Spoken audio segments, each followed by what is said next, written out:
एक पुरानी साइकिल पर जा रहा है। शांति प्रसाद जी एक निरंकारी गुरसिख थे।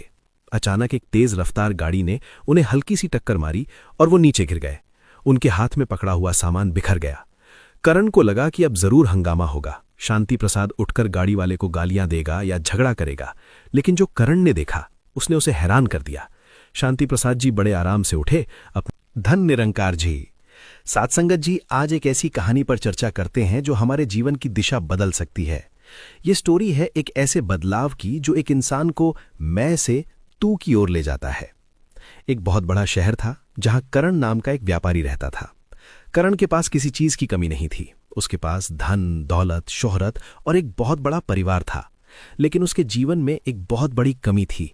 वो थी मन की शांति। करण को लगता था कि ये जो कुछ भी उसने कमाया है वो उसकी अपनी काबिलियत, उसकी अपनी बुद्धि और उसकी मेहनत का नतीजा है। इस अहंकार ने उसके अंदर एक ऐसी दीवार खड़ी कर दी थी कि वो अपने परिवार और कर्मचारियों को हमेशा नीची नजर से देखता था। वो बात बात पर गुस्सा करता और हर किसी को ये एहसास दिलाता कि उसके बिना किसी का गुजारा नहीं है। उसका मानना था कि दुनिया सिर्फ पैसे और ताकत से चलती है। एक दोपहर की बात है। करण अपने ऑफिस की बैल्कनी में खड़ा था। उसने देखा कि बाहर सड़क पर एक साधारण सा व्यक्ति, जिसका नाम शांति प्रसाद था, एक पुरानी साइकिल पर जा रहा है। शांति प्रसाद जी एक निरंकारी गुरसिख थे। अचानक एक तेज रफ्तार गाड़ी ने उन्हें हल्की सी टक्कर मारी और वो नीचे गिर गए। उनके हाथ में पकड़ा हुआ सामान बिखर गया। करण को लगा कि अब जरूर हंगामा होगा। शांति प्रसाद उठकर गाड़ी वाले को गालियां देगा या झगड़ा करेगा, लेकिन जो करण ने देखा उसने उसे हैरान कर दिया। शांति प्रसाद जी बड़े आराम से उठे, अपनी धूल झाड़ी, अपना सामान समेटा और गाड़ी वाले की तरफ हाथ जोड़कर मुस्कुरा दिए। उन्होंने सिर्फ इतना कहा, कोई बात नहीं प्यारे, निरंकार भला करे, शायद आप जल्दी में थे। करण को यह बात हजम नहीं हुई। उसने शांति प्रसाद को अपने ऑफिस में बुलाया और पूछा, आप इतने अजीब क्यों हैं? उसने आपको गिरा दिया और आपने उसे माफी दे दी? मेरे पास सब कुछ है, पर मेरे अंदर हर समय गुस्सा रहता है, और आपके पास कुछ नहीं है, फिर भी आपके चेहरे पर इतनी शांति कैसे? शांति प्रसाद जी ने नम्रता से जवाब दिया, करण जी, मेरे पास कुछ नहीं ऐसा नहीं है।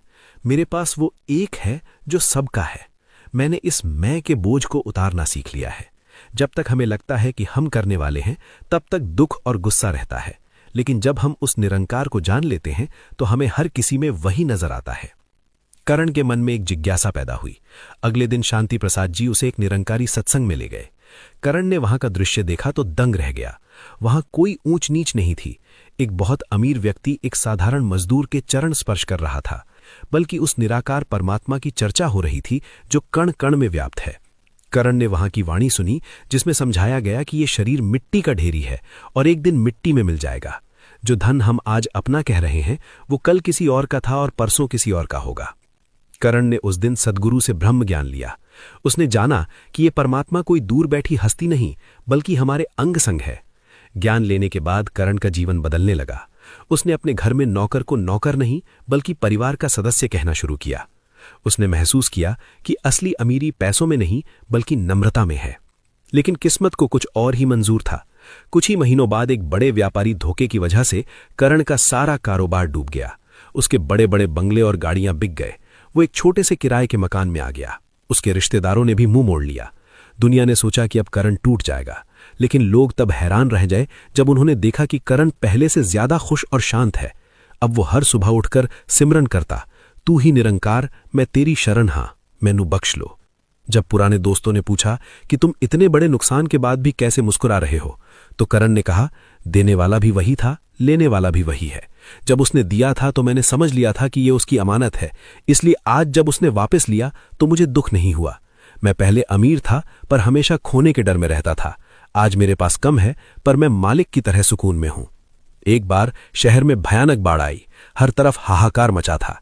करण, जिसके पास अब पैसा नहीं था, उसने अपना समय और मेहनत लोगों की सेवा में लगा दी।